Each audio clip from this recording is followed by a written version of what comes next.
Bueno, arrancamos. Episodio 12, temporada 2 del Clinical Round. En este caso, titulado Después del accidente cambió todo.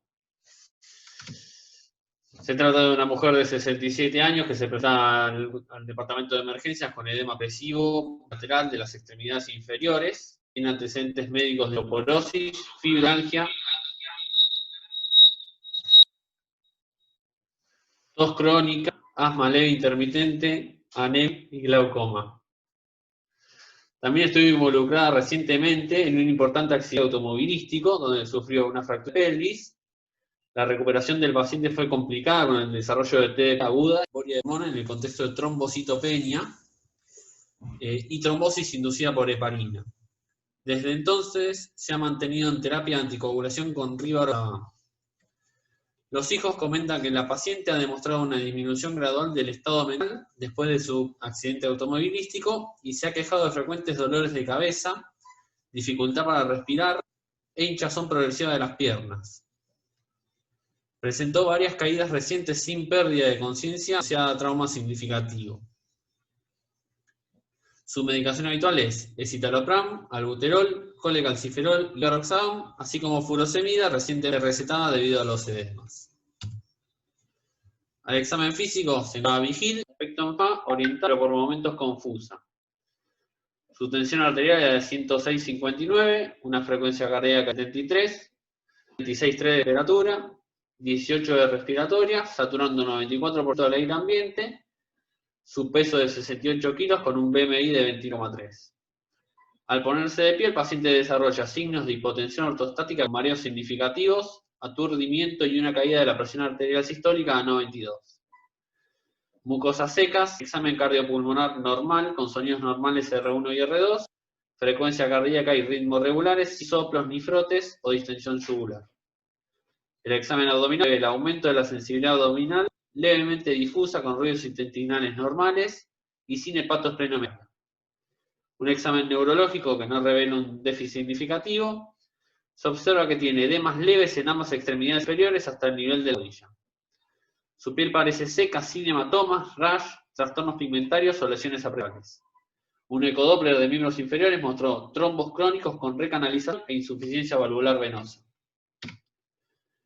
Respecto del laboratorio, tenemos 31 hematocritos con una hemoglobina E y un volumen corpuscular de 85, 12.000 blancos con 70% de neutrófilos, 95.000 plaquetas, 143 de glucosa, urea de 42, creatinina 0,5, funcional normal, un ionograma con hiponatremia, 5,2 de potasio, un 1,4 de magnesio y 1,8 de fósforo, como datos remarcables, un estado ácido base 7,37, 34,19, un TP de 15, un KPTT de 52 con un RIN de 2, un producto de degradación de fibrinógeno levemente aumentado con un dímero D de 1200, troponina de 6, una osmolaridad plasmática de medida de 274, con un sedimento urinario sin proteínas con un sodio de 41. El paciente es internado, se trata con solución salina normal intravenosa, continua, a 0,9% a 120 celos cúbicos por hora, así como magnesio intravenoso. Sin embargo, a pesar de la animación con líquidos, permanece hipotensa al límite, 96,59, con síntomas ortostáticos persistentes. El monitoreo continuo de telemetría revela bradicardia ocasional. La ecocardiografía transtorácica revela una fracción de eyección intacta y solo disfunción diastólica de grado 1.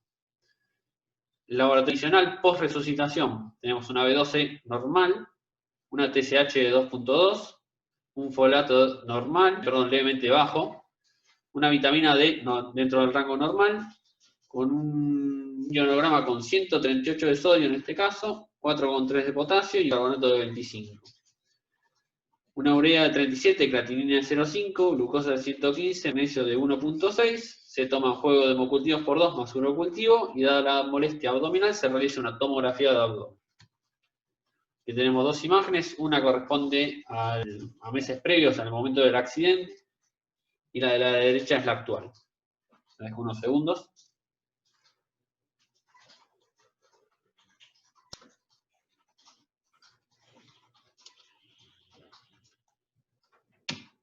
¿Cuál es el diagnóstico más probable?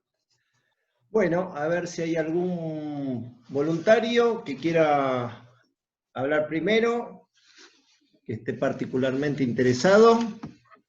Lo escuchamos, si no vamos por ese orden que es, ustedes saben que el orden es aleatorio, ¿no? El orden es dado, ¿eh? Les digo por que a lo mejor algunos especulan con la posición del diagnóstico correcto, se tira un dado. Bueno, si no, vamos con Catalina. Hola, ¿qué tal? Bueno, a mí me tocó el diagnóstico de panhipopituitarismo. Primero me gustaría hablar, o sea, resumirlo al diagnóstico como que la presentación del panhipopituitarismo es muy similar al déficit de las hormonas, sí, que controla esta glándula, el déficit de las hormonas periféricas, con alguna que otra distinción que lo va a caracterizar. Y así como la manifestación clínica de esta enfermedad va a ser muy variable, dependiendo de qué hormona más que nada se esté afectada, en qué grado de severidad, la causa de este déficit, la edad en la que comienza este déficit y la velocidad. Dentro de las causas, nosotros siempre lo que conocemos son los adenomas hipoficiarios, las complicaciones de cirugías a este nivel, secuelas de la radioterapia y demás, y una por ahí importante con respecto a nuestro paciente son los traumatismos encéfalos craneanos, que por ahí nos podrían llevar a pensar de que podría tener este diagnóstico. Es un antecedente en el cual la glándula pituitaria se puede ver afectada, o ya sea a nivel del tallo o a nivel de los huesos de la silla turca.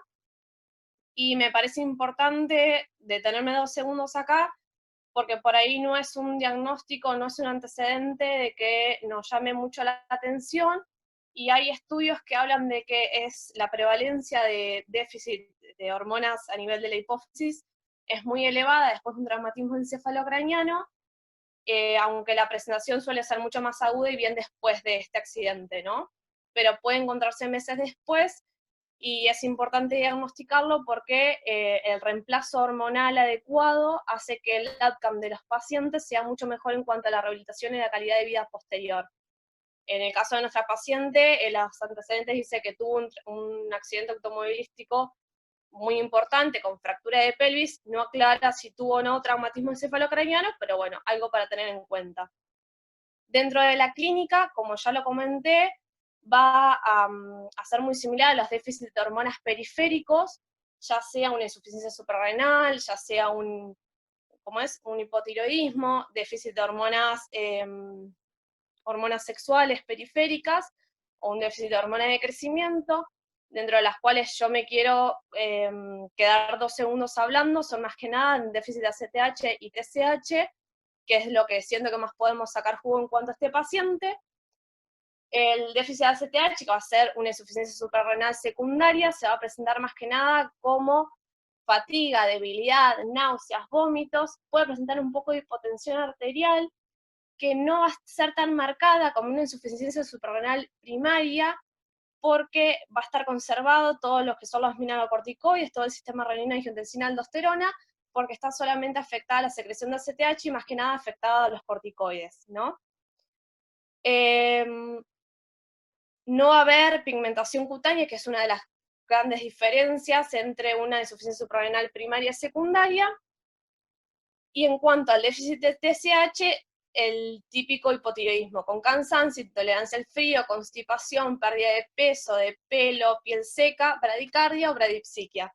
Yo acá fui nombrando varias cosas que nuestra paciente presenta, como la bradicardia, la bradipsiquia, esta falta de pigmentación en la piel, esta hipotensión arterial, aunque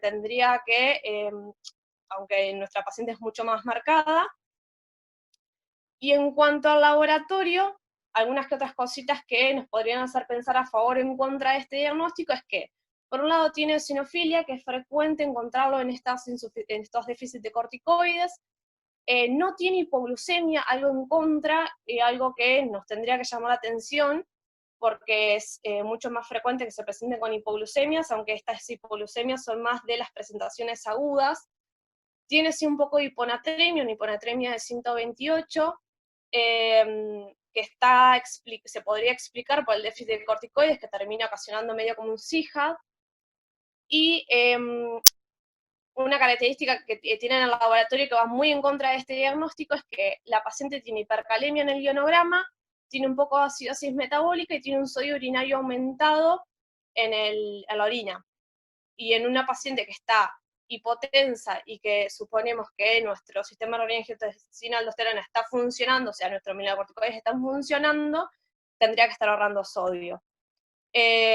Algo muy a favor en cuanto, cuando sigue explicando el caso clínico, es que es una paciente que persiste hipotensa a pesar de la reanimación con líquidos, con cristaloides, y es un diagnóstico diferencial todo lo que son los déficits de corticoides, que siempre tenemos que tener en cuenta en las guardias de piso o en la central de emergencias, cuando nosotros vemos que una paciente está hipotensa y hipotensa refractaria, siempre pensar en esto y hacer una prueba con corticoides, ¿no?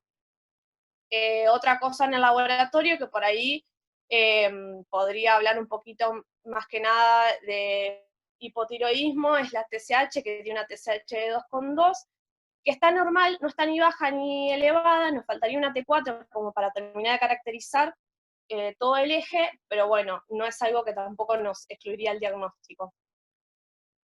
Creo que fui hablando más o menos de todo. A mí la verdad no me termina de convencer para este diagnóstico, sí tiene muchas cosas a favor, pero también tiene muchas cosas en contra para terminar de cerrar. Catalina, te hago una pregunta. ¿Qué ponderarías de todo lo que dijiste, de a favor y en contra, para decir, no me quedo con este diagnóstico? Pondera qué priorizás, qué le das más valor de todo eso y qué menos valor. Tiene mucho de la clínica, es muy similar a cómo se presentaría un panhipopituitarismo. Por ahí el laboratorio no es para nada, no coincide para nada en lo que yo recalqué mucho esto de la hipercalemia, la acidosis metabólica. También otra cosa de que va en contra es esta hipotensión ortostática que es tan marcada cuando nosotros hablamos de una insuficiencia suprarrenal secundaria, o sea, no tendría que haber tanto déficit de volumen y no tendría que haber tanta hipotensión. O sea, el cuerpo tendría que responder un poco fisiológicamente, ¿no? Y el hecho de tener una TSH normal también va fuertemente en contra de este diagnóstico, ¿no es cierto? Muy Va muy fuertemente. fuertemente en contra, no es algo que lo excluye totalmente, porque la verdad que no tenemos todo el eje, no tenemos T4 y no tenemos otras cositas más, pero sí, va muy en contra. Bueno, a ver, comentarios. ¿Alguien quiere hacer algún comentario? Déficit de hormona de crecimiento en el adulto, ¿no? Algo de lo que nunca se habla. Todo el mundo habla de déficit del eje adrenal, ACTH cortisol, de déficit del eje tiroideo. Pero ¿qué pasa en el adulto cuando hay déficit de hormona de crecimiento? En el adulto, no digo en los chicos, todo el mundo sabe que te quedas petizo. ¿Y en el adulto qué pasa? En el adulto es súper importante tenerlo en cuenta porque, como ya lo comenté antes, este panhipopituitarismo afecta mucho la calidad de vida, sobre todo con la hormona de crecimiento, porque los adultos hacen, primero que pierden un montón de masa muscular y de fuerza muscular, aumenta un montón la grasa visceral y aumenta la obesidad, hay mucha aterosclerosis prematura y hay mucha alteración a nivel cardíaca. Y es una gran causa de muerte prematura en estos pacientes, todo lo que es la enfermedad cardiovascular. Y también disminuye mucho la calidad de vida. Te transformás en un gordo sin fuerza que no puede subir una escalera lleno de colesterol y te morís de arteriosclerosis precoz, ¿no es cierto? Como para decirle el cuadro así grosero. La verdad le damos muchísimo poco valor a esa hormona, ¿no? En el adulto es como que es de los chicos, ¿no? En el adulto tiene una función metabólica fundamental. Te transformás en un síndrome metabólico sin músculo, ¿no es cierto? En definitiva, sin fuerza. Perfecto. Bueno, ¿alguien que haga algún comentario? Escuchamos. Abro la discusión, si alguien quiere comentar algo. A ver, Valentina, te robaron bastante a vos, me parece, ¿eh? Te robaron bastante libreto. ¿Estás ahí, Valentina? Acá está igual, sí, estoy acá.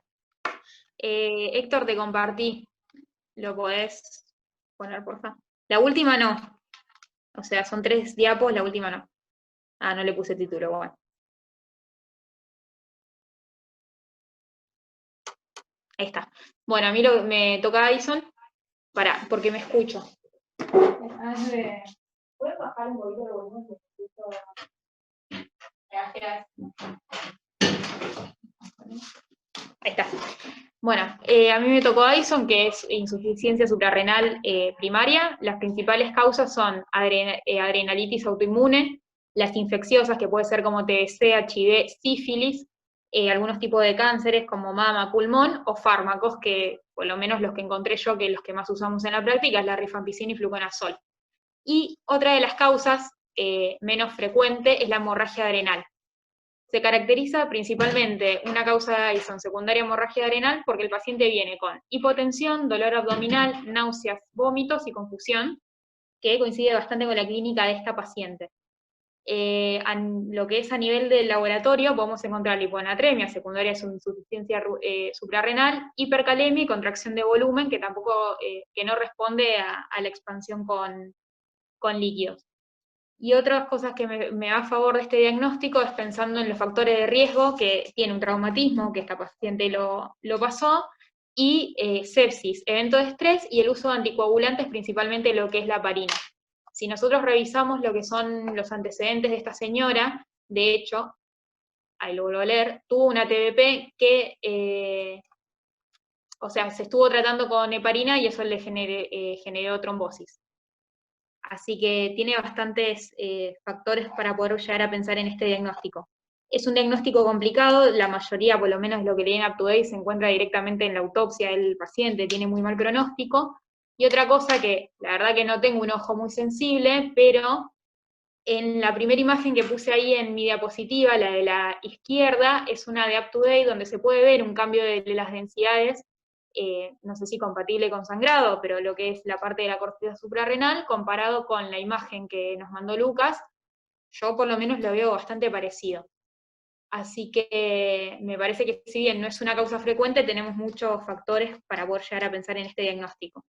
Y bueno, el tratamiento sería, además de una buena reanimación, porque es un paciente que está contraído de volumen, el tratamiento con corticoides. ¿Qué opinás, Valentina, de que el paciente no está hiperpigmentado? Lo que pasa es que es como una causa más aguda. Entonces, me parece que todo el déficit de ACTH, que es lo que te generaría las hiperpigmentaciones, en este caso no lo encontrás. Y por ejemplo, el paciente cuenta edemas, ¿cómo lo atribuyeron? Pueden opinar otros, los edemas, porque el Addison es un hipovolémico, ¿no? Pero este tiene edemas. Qué buena pregunta. A ver, abro la discusión. Tuvo una TBP, y tiene hallazgos en la ecografía que a lo mejor ayudan a pensarlo, ¿no? Que es harto frecuente, ¿no? Lo que tiene tal vez el paciente. Valen, ¿sacamos ya lo tuyo? ¿Y volvemos al caso? Sí. Ponete de vuelta a ver ahí qué decía en la ecografía que tenía. Insuficiencia venosa. ¿Cómo interpretaron los edemas del paciente?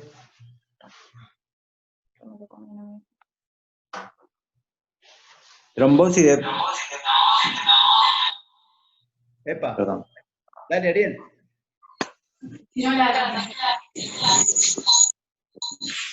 Trombosis, ¿hay alguna ecografía que te diga con respecto a la porta? No. No. Porque tenía edemas inferiores y tuvo 2 TBP, ¿no? No nos olvidemos que el paciente, bueno, los pacientes con TBP hacen muchos de ellos síndrome posflevítico, ¿no es cierto? Y esta es una ecografía que podría ser perfectamente la de un paciente con síndrome postrombótico, posflevítico, con trombos crónicos, con recanalización, insuficiencia valvular, como dice ahí, y muchos de esos pacientes hacen edema por declive como una cuestión local, una secuela de sus trombosis. La verdad que el caso no dice si era uni o bilateral, ¿no? Pero... La otra que tuvo un traumatismo abdominal importante. Sí, podría tener trombosis más arriba y ser un fenómeno arriba. local, ¿cierto? Bueno, ¿a vos te gustó en definitiva, Valentina, ¿te gustó tu diagnóstico o lo rechazás? ¿Crees que el Y a mí paciente me tiene... gustó. O sea, me puedo re equivocar, pero a mí me gustó. Ajá. Bueno, a ver, avancemos con otro, así no lo hacemos muy largo. A ver, Flor. Hola, buen día. Bueno, a mí me tocó sepsis. Eh, la sepsis es un síndrome clínico, o sea, no hay ningún estudio que sea 100% diagnóstico, o sea, 100% de sensibilidad. Es un diagnóstico que se suele hacer, digamos, al lado de la cama del paciente y que por la gravedad que reviste siempre hay que tenerlo en cuenta, ¿no? Y descartarlo. Me parece igualmente que no es el caso de la paciente, sobre todo por el tiempo de evolución. O sea, la historia dice que la paciente cambió desde que fue el accidente, que si bien no tenemos fecha, pero bueno, me parece mucho tiempo de evolución para una sepsis, ¿no? Estaría mucho más grave o muerta la señora. Igualmente, saqué lo que es el Quick SOFA, que te puede ayudar a una identificación de la sepsis temprana. Igualmente lo mismo, no es diagnóstico, de hecho, lo que te calcula es el riesgo de muerte por sepsis. Con la TEADE al principio me da un punto nada más, que es por el Glasgow, que por esta confusión le calculé que tenía menos de 15, y después con el 96 de sistólica sí me da 2 puntos, digamos que es un alto riesgo, pero bueno, igualmente no me parece que sea el caso. Igualmente, como se dice en el relato, se le tomó hemocultivo, se le tomó urocultivo, siempre pensando en algún foco infeccioso, que es creo que algo que no se puede escapar, digamos, al diagnóstico, pero no me parece. Y pensando tal vez en algún foco que pueda ser como la infección de esta sepsis, lo único que te da como positivo la historia es o este dolor abdominal, que en la TC tampoco me parece que tenga nada agudo que me pueda llegar a hacer pensar en una infección, como alguna colección o algo así. O, bueno, obviamente no se te puede escapar algo asociado a su fractura de cadera, ¿no? Del traumatismo anterior. Que esos serían como los factores de riesgo que tiene, obviamente, la edad y la internación previa. El laboratorio tiene algunas cosas positivas también que te pueden hacer pensar, pero nada 100% específico, como dije, la leucocitosis, una glucemia ahí de 143, la trombocitopenia, pero puede ser por el HIT todavía. La insuficiencia suprarrenal también puede estar asociada a sepsis con esta hiponatremia y la hipercalemia, y el dímero D aumentado, ¿no? Pero bueno, creo que todo también se puede llegar a explicar por otro diagnóstico. Además, me parece que la clínica, la señora, lo que es lo más ponderante es la hipotensión ortostática, y si bien en los primeros momentos de la sepsis puede estar, no me parece que sea muy categórico para este caso. Bien, igual de todas formas me da la impresión que muchos médicos, este paciente en guardia, con una hipotensión medio refractaria, confuso, añoso, no escaparían después de esos cultivos que están tomados, Una dosis de antibióticos, sí. largar antibióticos. ¿Alguien no le pondría antibióticos a este paciente? Yo creo que al menos acá en nuestro hospital este paciente sube al piso con antibióticos ¿Con qué sube este paciente al piso? Con una dosis de ceftriaxona. Con la mamadera de los pacientes de la guardia, ¿no? La ceftriaxona, todo lo que se mueve recibe ceftriaxona. Bueno, imagínate si igualmente, como dije, no me parece que esté mal, porque es, digamos, lo más grave y lo que lo puede llegar a matar en el corto plazo, digamos, al paciente, ¿no? ¿Puede tener, además, sepsis y CID? ¿Puede tener CID en laboratorio? Ponete el laboratorio de vuelta, a ver. Tenía algo de... Si sos el paciente, muchas cosas pueden explicar lo que tiene el paciente, pero si uno es estricto, ¿tiene una CID de laboratorio? Miremoslo, a ver.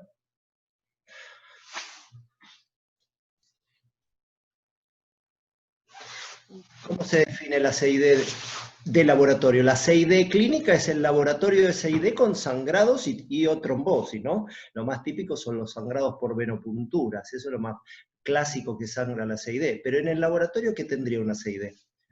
Tendría plaquetopenia por consumo.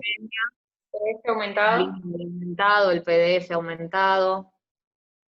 El TP y el KPTT prolongado. El PDF elevado. Uno podría decir que tiene una serie de laboratorio, aunque algunos de estos hallazgos podrían explicarse por otras causas, ¿no? Si tuvo un sangrado, si tiene anticoagulantes, podrían explicarse. Si tuvo, como bien dijo ahí Flor, HIT con plaquetopenia todavía residual, podría ser todavía una plaquetopenia residual. Pero si uno quiere ir a buscar la CID de laboratorio, uno puede decir, la tiene el paciente tal vez, ¿no? Si no es que tiene una concurrencia de factores que nos hacen simular. Eso podría también confundir que tiene... Me gusta mucho lo que hablaste del tiempo de evolución, ¿no es cierto? Este paciente da la impresión que tiene un síndrome subagudo, ¿no? Subagudo, le viene pasando algo lenta y crónicamente o subagudamente como para que esté en este momento. Es la parte final de una evolución subaguda de algo que le está pasando, ¿no? Aunque hay algunas de estas patologías que pueden infectarse y deteriorarse rápidamente. Es un diagnóstico diferencial, yo creo que lo dejaría en el tapete. Vos dijiste que no, lo descartás este diagnóstico, ¿no?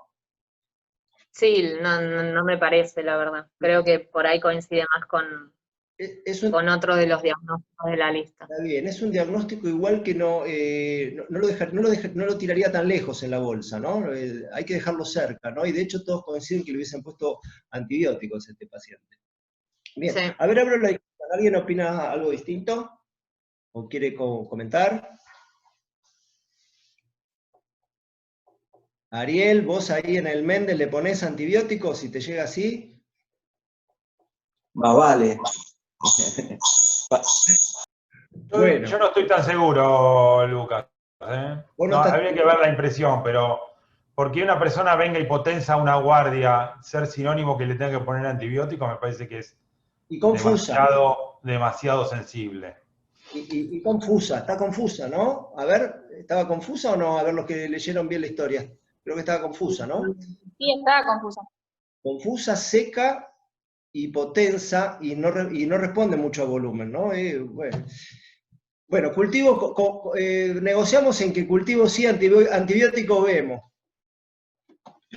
Bueno, fenómeno, dale, ¿con quién seguimos? Hola, buenas tardes. Bueno, yo soy Julieta, me tocó hablar de disautonomías, que básicamente creo que por qué se presenta como diagnóstico diferencial es por esta intolerancia al ortostatismo. La verdad, con respecto al diagnóstico de disautonomía, como sabemos, es una insuficiencia del sistema nervioso autónomo, se puede manifestar de muchas formas, porque el sistema nervioso autónomo tiene muchas funciones a lo largo de todo el cuerpo. Se puede explicar a través de esto la sensación de mareo, la hipotensión ortostática e inclusive los edemas, y creo que es lo único que puede, por lo menos de una forma fácil, explicar los edemas, pero también faltan ciertas cosas que creo que son características de las disautonomías, y no los mencionan, no sé si no están, por lo menos no los mencionan en el relato, como por ejemplo en la sensación de ortostatismo, la hipotensión ortostática o mareo, a levantarse inmediatamente, después de luchas calientes, después del ejercicio. Y también hay otros órganos que inerva el sistema nervioso autónomo que no están representados acá, como disfunción eréctil, disfunción sexual, o sudoración, disfunción vesical, estreñimiento, todas esas cosas son bastante características y por lo menos no sé si no están, pero no están mencionadas. Con respecto a la hipotensión ortostática y los edemas, decía que básicamente es el único que lo puede explicar completamente de una manera fisiopatológica, porque se da acostumbradamente el ejemplo de una botella mitad cargada de agua, que está en posición horizontal, entonces toda la botella tiene el agua, pero cuando uno pone en posición vertical la botella, queda todo acantonado abajo. Más que nada, por eso, y por eso da el síncope, porque sería la cabeza de la botella, no le llega el agua, y por eso uno, por reflejo para el receptor, se sincopa. Más que nada, la disautonomía es como esa incapacidad del sistema de capacitancia para poder llevar la sangre hacia arriba, y por eso da el síncope o los mareos en este caso. También está descrito que hace edemas en ese contexto, y con más razón si la paciente tiene insuficiencia venosa. Pero la verdad es lo único que llamaría la atención y podría explicarlo, que no me convence siendo una teoría holística para explicar todo el cuadro de la paciente. Que yo diga que tiene disautonomía solamente por la hipotensión ortostática, la verdad es bastante corto, teniendo en cuenta todo el contexto, y sobre todo hay un poquito de cosas que van en contra cuando nos ponemos a buscar, y bueno, ¿y por qué puede tener una disautonomía? Porque no tiene tantos factores o antecedentes que lo puedan explicar. No tiene Parkinson, no tiene una diabetes, una patología infiltrativa como no parece en Guillain-Barré. Después, con respecto al trauma, al accidente automovilístico, es verdad que pueden darse trastornos disautonómicos después de los accidentes, pero se dan en los traumas encefálicos, encefalocraneanos graves, y sobre todo son complicaciones de la hidrocefalia obstructiva. Yo calculo que esta señora no tiene hidrocefalia obstructiva, porque por lo menos no relataban alteraciones en la marcha, y además no me imagino la cinética del accidente, simplemente porque si se fractura la pelvis, y estamos diciendo que las disautonomías se dan en cuadros donde hay trauma encefalocraneano grave, deberían haber más fracturas, o debería haber alguna consecuencia a partir de eso, no se puede explicar. Además, fármacos tampoco está usando. Y otra cosa, en el laboratorio el déficit de vitamina B12 también puede dar disautonomía, y en este caso lo dosaron y da normal. Por lo tanto, solamente la disautonomía me explica 1 o 2 síntomas, pero no el resto, no todo el contexto de la paciente. No le encuentro una etiología clara que lo puede explicar, y además no me explica las alteraciones laboratorias que creo que son lo más característico de este caso, como la hiponatremia, la hipercalemia. O sea, teniendo en cuenta la introducción de la furosemida reciente, uno podría decir que estaba un poco que si bien parecía desprecargada, o puede tener disautonomía, que el sodio urinario podía ser por el diurético, por la furosemida, pero lo mismo creo que es quedarse corto y no tener en cuenta otros signos que tenía la paciente, como el dolor abdominal, la hipotensión, que uno le expande, y no es refractaria al tratamiento con expansión. Entonces, como ya nos está orientando algunas cosas que hablaron anteriormente. Entonces, yo lo descartaría simplemente porque hay una patología mucho más grave que creo que abarca de una forma más íntegra todos los síntomas de la paciente. Bueno, muy bien, lo destruiste al diagnóstico 4, excelente. Si te tengo que agregar algo con respecto al trauma, es típico de los parapléjicos, ¿no? Por trauma, ¿no? La sección espinal se ponen disautonómicos, pero eso es una lesión de columna, tuvo una lesión de pelvis, ¿no? En principio Claro.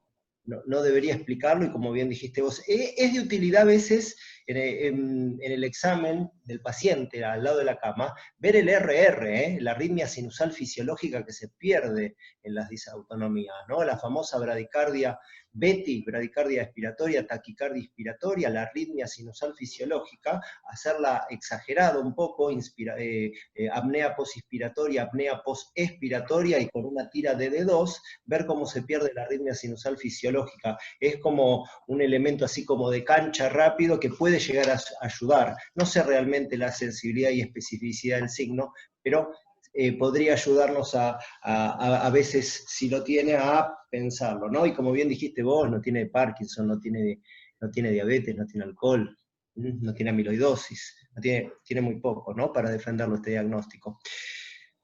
Marina, vamos con defende tu diagnóstico. Bueno, buenas tardes. A mí me tocó como posible diagnóstico sangrado oculto. Una de las causas más frecuentes de sangrado oculto a la edad de la paciente del caso clínico es el sangrado a nivel del tubo digestivo. Los signos y los síntomas del sangrado gastrointestinal pueden ser evidentes o, por supuesto, estar ocultos. Van a depender de la ubicación del sangrado, que puede ser en cualquier parte, desde la boca al ano, y del tipo de sangrado que se presente. En este caso, los síntomas compatibles con esta patología que puede llegar a presentar la paciente que tenemos en cuestión, pueden ser las caídas recientes, como obviamente hipotensión, dolores de cabeza, aturdimiento, que todos estos pueden ser compatibles con anemia sintomática. Aparte de eso, la paciente tiene un antecedente de anemia, no está caracterizada, no nos habla del tiempo de diagnóstico ni el tiempo de evolución, podría corresponder a una pérdida progresiva de sangre. Al examen físico, la paciente luce con aspecto enferma, bueno, como dije, con la hipotensión ortostática, con mareos y con esta distensión abdominal y un dolor difuso. Presenta, por otro lado, como hablamos, los edemas en los miembros inferiores, con un ecodoppler donde tiene la insuficiencia venosa y la trombosis crónica. Eso yo lo interpreté como, digamos, secundario a la insuficiencia venosa y a la trombosis, antecedentes de trombosis. En el laboratorio tiene anemia, impresión anormocítica. La alteración del ionograma, por lo menos yo la interpreté a LEC bajo, una paciente que tiene mucosas secas, con una hiponatremia que responde después a líquidos, a 138, posteriormente al pasaje de cristaloides, y parece, bueno, deplesionada de volumen. Me deja un poco de dudas la tomografía abdominal. Yo no sé si es que yo estoy queriendo verlo o lo veo, alguna imagen a nivel de la luz, pero bueno, también está lo que dijo Valentina.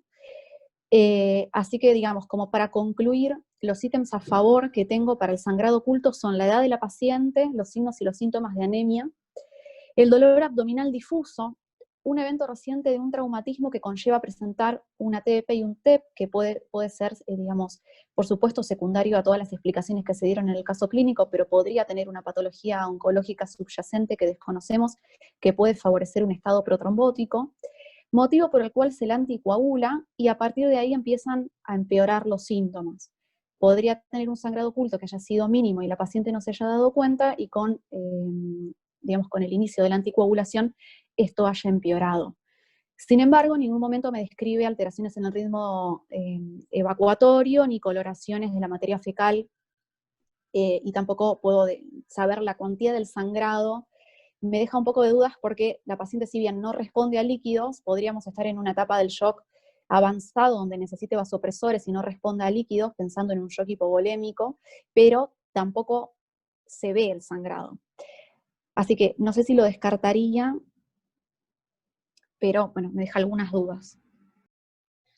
Sí, a ver, a mí me parece que el paciente está muy grave, ¿no? Porque está con una hipotensión bastante, algo difícil de controlar, confuso, y que alguien en un sangrado del tubo digestivo ya no se haya manifestado por arriba o por abajo, por alguna de las dos puertas, medio raro, ¿no? Que esté confuso y hipotenso por sangrado digestivo y que no se haya manifestado.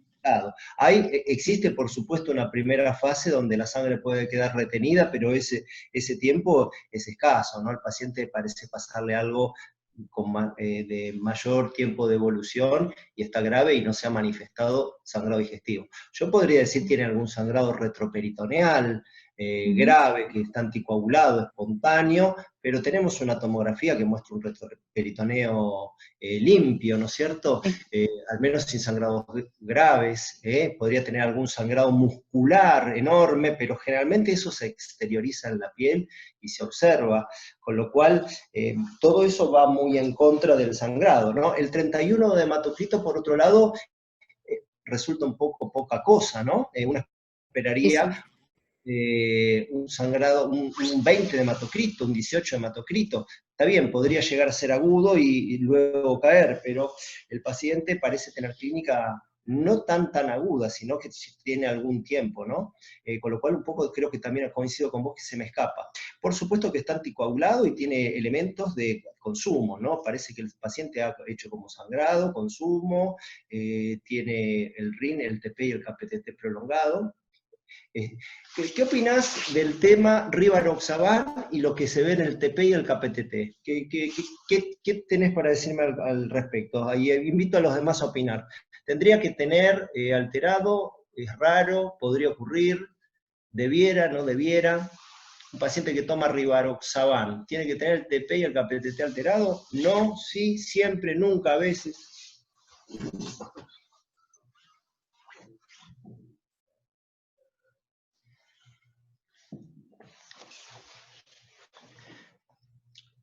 A ver, ¿qué opinan, chicos?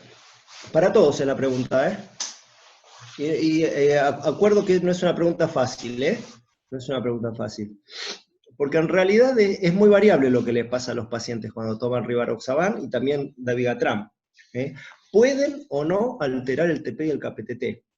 Y nosotros estamos muy acostumbrados a hacer como una suerte de correlación lineal entre los dicumarínicos y el TP, o la heparina y el KPTT, una suerte de correlación de mayor dosis, mayor efecto, mayor RIN o mayor KPTT, y por consiguiente, la lógica consecuencia, también mayor riesgo de sangrado. Bueno, nada de esto le pasa a los nuevos anticoagulantes orales. Yo puedo tener TP y KPTT normal, y puedo tener perfectamente efecto del rivaroxaban. Estoy anticoagulado con TP y KPTT normal. Y a la inversa, lo pueden alterar, y eso no significa que estoy pasado de anticoagulación, y tampoco correlaciona demasiado con el riesgo de sangrado. O sea que nos sirve bastante poco como para saber dónde estamos parados. El dabigatran altera el tiempo de trombina, cosa que nosotros no utilizamos, pero también le pasa un poco lo mismo. Que no esté alterado el tiempo de trombina no quiere decir que el paciente no tenga su efecto. Y con el rivaroxaban no quiere decir que esté pasado de anticoagulación. Así que tampoco ayuda demasiado. Lo que sí, por supuesto, es un factor de riesgo estar anticoagulado para tener algún sangrado en alguna parte, ¿no es cierto? La verdad que no tenemos un tórax, podría tener un hemotórax el paciente, sí, podría ser, pero la verdad tendría que haberse presentado distinto, tal vez con disnea, hipoxemia, dolor torácico, cosa que no nos cuenta la historia. En principio no parecería. Totalmente. Bueno, no sé, ¿alguien quiere opinar algo más sobre este diagnóstico? Y si no, vamos al último. Paola, dale, a ver, ¿tiene un CIJAD? Hola, ¿qué tal? Buen día.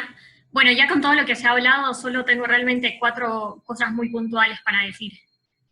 Primero, la hiponatremia, si bien se puede asociar a ciertos síntomas leves, como son los que presenta la paciente, como anorexia, cefalea, irritabilidad, debilidad muscular, como esta paciente, digamos, presenta dolores de cabeza, varias caídas que se pueden relacionar con la debilidad, si bien también tiene algunos síntomas neurológicos, que sería raro, digamos, por la confusión que viene presentando, sería muy raro con estos valores de sodio que expliquen estos síntomas, un valor de sodio de 128 que tiene en este caso.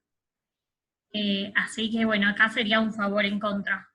Si bien el CIJAD además puede presentar, se presenta, digamos, como euvolémicos o levemente hipervolémicos, en este paciente presenta signos de depresión de volumen, como es la hipotensión ortostática, y signos de físicos de deshidratación, como son las mucosas secas. En caso de osmolaridad baja, como hipovolemia, como en este caso, es necesario, digamos, primero descartar una hemorragia, que es lo que venimos hablando un poco, sobre todo por el accidente previo que ha tenido, además de que se ve que hay trombocitopenia, y la paciente anticoagulada, son factores, digamos, que nos llaman la atención y podríamos pensar que tuvo alguna hemorragia. Y sobre todo, como mencioné, por esa osmolaridad baja con hipovolemia. Entre otras causas que se debe descartar como osmolaridad baja con hipovolemia es que la paciente presente vómitos o diarreas, que no lo menciona en este caso. Y un punto a favor, digamos, para descartar totalmente el CIJAD es que el sodio mejoró con el líquido y no con la restricción de este mismo, que suele ser el tratamiento en general del CIJAD.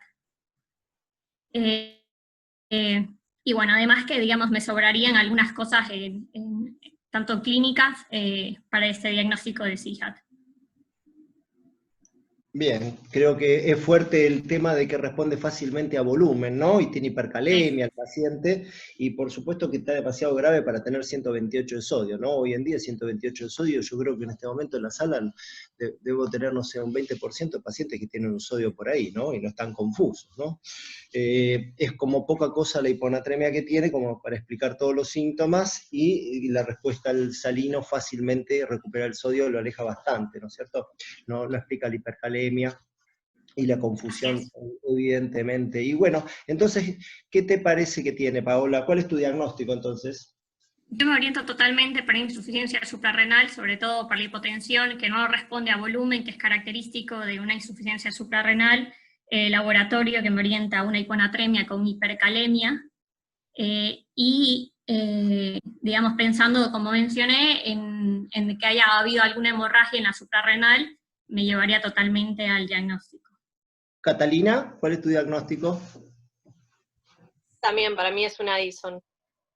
¿Valentina? Sí, Addison. ¿Florencia? También con Addison. ¿Julieta? También opino lo mismo. Es igual. ¿Y Marina? También Addison. A ver, ¿alguien más quiere? Javier, ¿qué te parece a vos? No te copies de las chicas, ¿eh? Y ahora me tengo que copiar, porque si no, si pierdo, pierdo con ellas. Bueno, pero el antecedente de anticoagulación y politrauma es interesante yo pienso en el diagnóstico, también pienso en Addison. Pero creo que Paola lo comentó recién, para mí tiene una hemorragia adrenal. No sé si se me escuchó algo. Bien, no se olviden que estamos en un clinical round, donde a veces... Es una persona que está anticoagulada. Tiene un elemento tal vez para poner un poco de polémica, que va un poco en contra, si bien los edemas no son importantes, pero todo ese contexto que tenga un poco de edema, digamos, una paciente que no habla de que tenga un LEC bajo, sería como el único factor que podría ir en contra. Todo lo demás, la verdad que le cierra. En cuanto a los edemas, yo estuve buscando un poco y encontré que, digamos, se puede asociar igual al Addison, es algo muy raro y realmente no se sabe el mecanismo, pero, digamos, se puede encontrar. Igual la paciente tiene insuficiencia venosa, que por ahí... Claro, y antecedente de la trombosis. Tal cual. Sí. El tema es los edemas locales. Muchas veces a nosotros nos hacen una muy mala pasada para la evaluación del estado de hidratación del paciente, ¿no? Porque yo puedo tener un síndrome local posflevítico que voy a tener de por vida edemas, y puedo morirme deshidratado con esa pierna todavía con algo de edema, ¿no es cierto? Me voy con un síndrome posflevítico a caminar al desierto de Sahara, al cuarto día muero con hipernatremia, pero si me revisan la pierna todavía tengo godet, un godet final, pero tengo godet. Y eso a veces es un factor de confusión importante no interpretarlo como así como más holísticamente y como una película, ¿no? El paciente tiene edemas, pero venía de muchos más edemas, por consiguiente ahora perdió mucho volumen, está hipovolémico, el intravascular está deplexionado, pero todavía le saco godete en las piernas. Ojo con eso, ¿se entiende? El concepto hay que verlo muchas veces al paciente como una película y no como una foto. Bueno, a ver, descompartite y les revelo el misterio.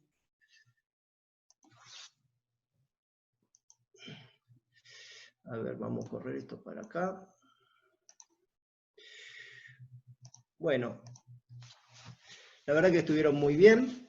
Es una insuficiencia renal por hemorragia adrenal bilateral. Ustedes fíjense, esta es la primera tomografía. Acá se ven las dos glándulas suprarrenales normales al momento del traumatismo de pelvis, y acá es la tomografía del ingreso, donde muy bien ahí notaron varios, que tiene un agrandamiento simétrico luego de un trauma y estando anticoagulado, con lo cual tiene una hemorragia adrenal bilateral, que lo lleva a la hipofunción bilateral, que como se alcanzaron de explicar, no solo ataca la función glucocorticoide, sino también a la mineralocorticoide. Al paciente le hicieron un cortisol AM, 8 AM, a las 8 de la mañana, y mostró 0,8, lo cual es bajísimo, lo cual confirma absolutamente que el paciente tiene una insuficiencia suprarrenal, y probablemente la causa sea este sangrado adrenal bilateral. ¿Qué se hizo con este paciente? Bueno, le iniciaron hidrocortisona, 20 miligramos más 10 miligramos, le hicieron además reemplazo mineralocorticoide con 0,5 de fluorocortisona, por supuesto que suspendieron la furosemida. Los hemocultivos y los urocultivos fueron negativos, no mostró ningún otro signo de infección durante la internación. El resto de las tomografías, tórax, abdomen, pelvis y cerebro, recuerden que golpeó el cerebro, y ahí alguien comentó que podría tener un panhipopituitarismo traumático, no mostró lesiones ni sangrados. El sodio control fue 138, subió 10 puntos, y la TA control, luego del reemplazo corticoideo, se manejó en esos valores que ven ahí, 120, 70, sin ortostatismo, y empezó a tener recuperación cognitiva importante. Se fue de alta y a los días la vieron por ambulatorio, mantuvo la tensión arterial sin ortostatismo ni caídas, y recuperó bastante la funcionalidad.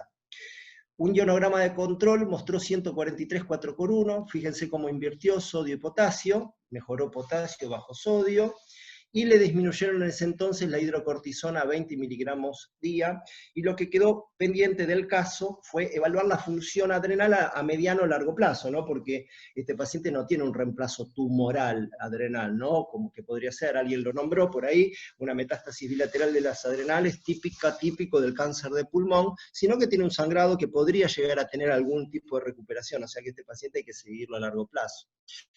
Así que, bueno, les muestro algunas otras imágenes de hemorragia adrenal bilateral, fíjense, pueden ser gigantes como en este caso, o más chiquitas como más parecido al caso de nuestro paciente. Es un diagnóstico que lo pensamos poco, lo tenemos que pensar en ciertas situaciones clínicas como el trauma, la anticoagulación, como lo dijeron ustedes, y esto, que es la clásica hemorragia adrenal bilateral asociada al meningococo, la púrpura meningocóxica con la hemorragia adrenal bilateral con shock. El paciente se muere por insuficiencia de sepsis y además por insuficiencia suprarrenal aguda por hemorragia adrenal bilateral, ¿no? Esto tiene nombre propio, tal vez algunos lo recuerden, se llama síndrome de Waterhouse-Friedrichsen.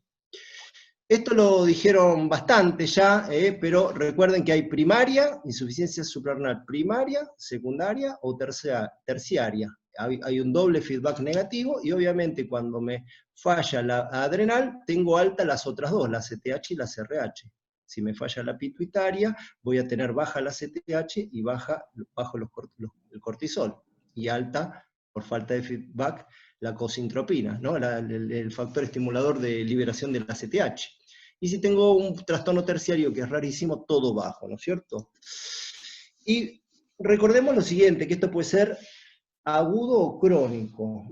El Addison crónico, que fue el que describió el mismísimo Thomas Addison, es un síndrome que se parece más a una neoplasia que a un trastorno endocrino. Al paciente le pasa un síndrome de impregnación. Es un negro pigmentado con síndrome de impregnación, débil, fatigado, anorexia, anemia, pérdida de peso, y empieza a tener síntomas abdominales, ¿no? Obviamente, si el paciente tiene una insuficiencia suprarrenal crónica y se infecta con una neumonía, hace una crisis addisoniana aguda. Y ahí sí es lo más parecido a estar con un shock séptico. El paciente es hipotenso, refractario. Tengo que pensar a lo que más nosotros conocemos. La insuficiencia renal crónica es un síndrome de impregnación que se parece más a un tumor que a otra cosa. Y el Addison agudo, la crisis addisoniana, es un paciente con una sepsis abdominal, parece una sepsis abdominal, chocado y con algo que le está pasando en el abdomen. Como bien dijeron ahí, fíjense que la primaria, como ataca los mineralocorticoides, tiene acidosis metabólica e hipercalemia, y es la que pigmenta, ¿no? Porque faltan los corticoides que hacen un feedback negativo a la propia melanocortina, no hay hormona estimulante de los se libera la propia melanocortina y se estimula, parte de esa molécula es la MSH, ¿no? Que estimula los melanocitos, pero eso requiere tiempo, es en el síndrome crónico.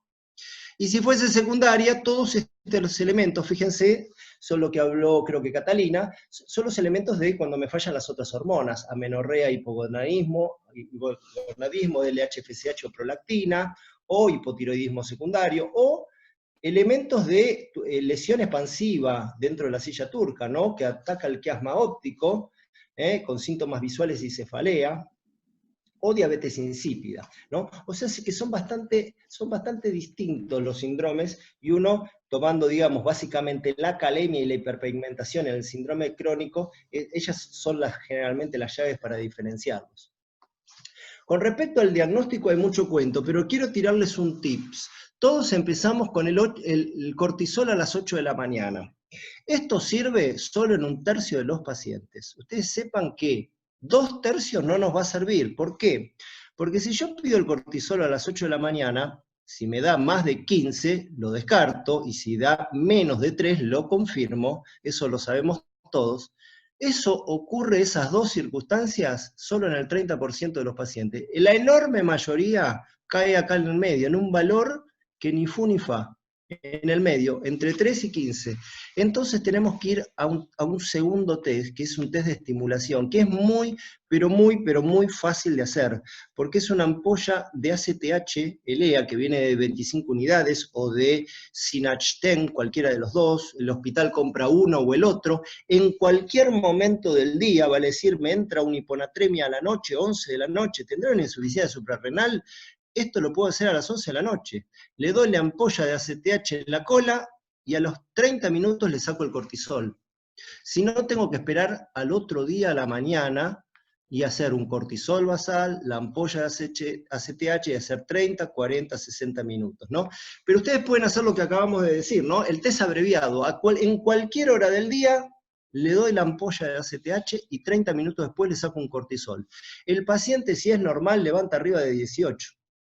Levanta arriba de 18, y si no levanta arriba de 18, tiene insuficiencia suprarrenal. Lo hago en cualquier momento del día. La ampolla es intramuscular y es un solo cortisol en cualquier momento del día. Por supuesto, después lo que dijimos, ¿no? Mido la ACTH, que va a estar elevada en la primaria o baja en la secundaria.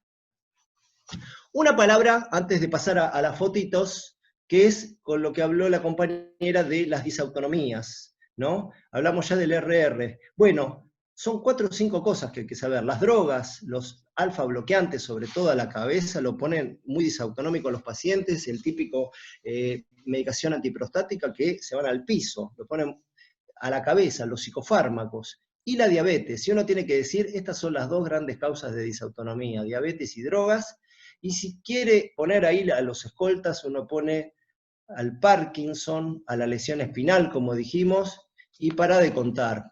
Severa, antiguamente, con alcohólicos severos, qué sé yo, algún homeless con neuropatía alcohólica severa puede tener, sí, disautonomía y una amiloidosis muy avanzada. Por lo demás, la gran mayoría son drogas o diabetes, ¿no? Drogas o diabetes. Bueno, y estos son pacientes con Addison, ¿no? Fíjense, ¿qué le ven a la paciente acá de la derecha?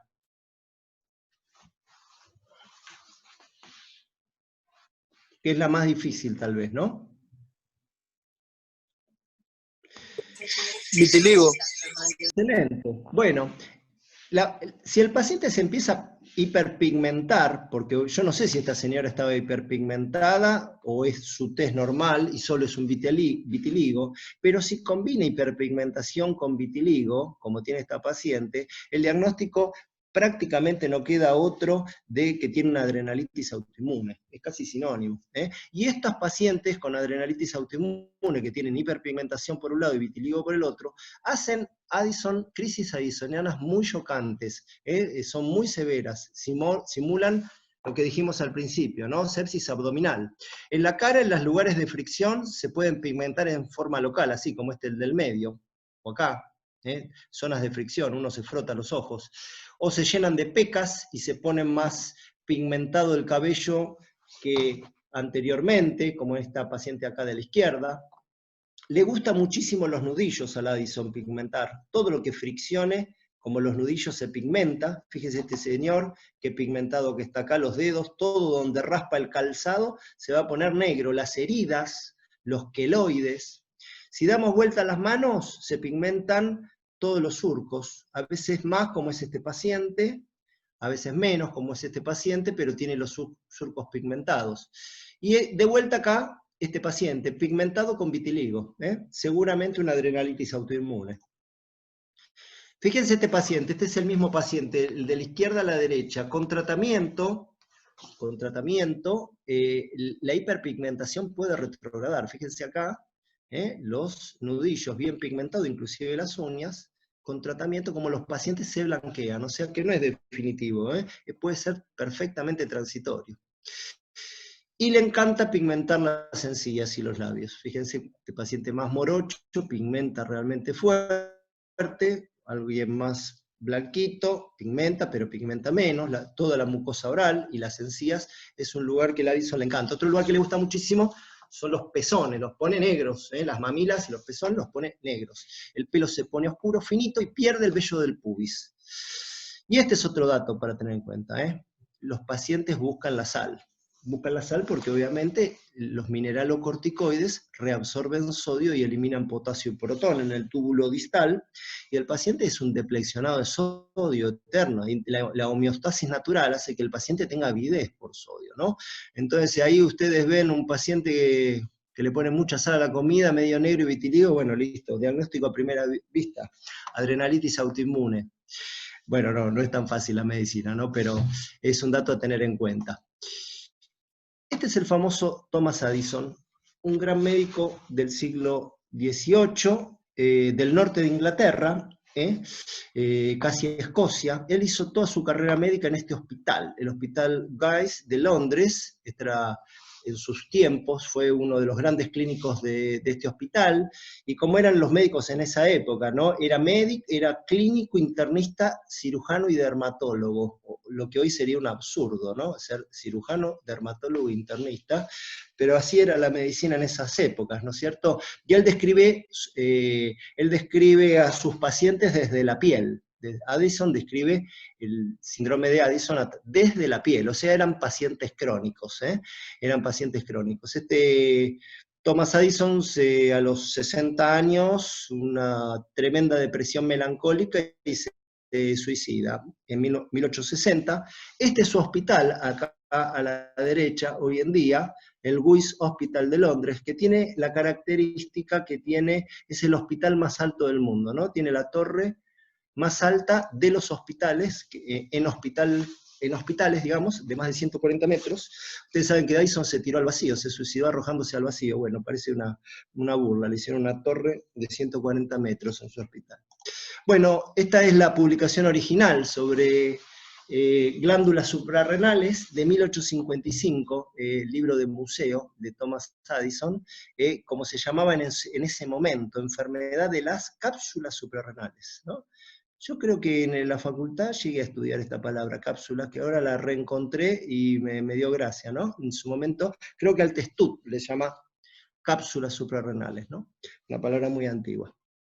Bueno, este caso lo presentaron los residentes de medicina interna de este hospital, que es el Albert Einstein de Filadelfia, del Albert Einstein Medical Center de Filadelfia, Pensilvania, un tremendo hospital de 700 camas, que tenemos acá abajo a la izquierda, que egresa más de 400 a 500 residentes por año. Es el hospital más grande del estado, que empezó ahí, miren, como el Hospital de los Judíos en 1860, y bueno, en 1951 le pidieron cambiar el nombre y le pidieron a Einstein que lo autorice, y él dio su nombre para llamar este hospital de esa forma. Tiene algunas particularidades y curiosidades, como que tiene una sinagoga muy famosa, ya que es una réplica de una sinagoga que está en Palestina, que data del año de los romanos, así que dicen que es muy bonito visitarla. Así que si alguien va por esa zona,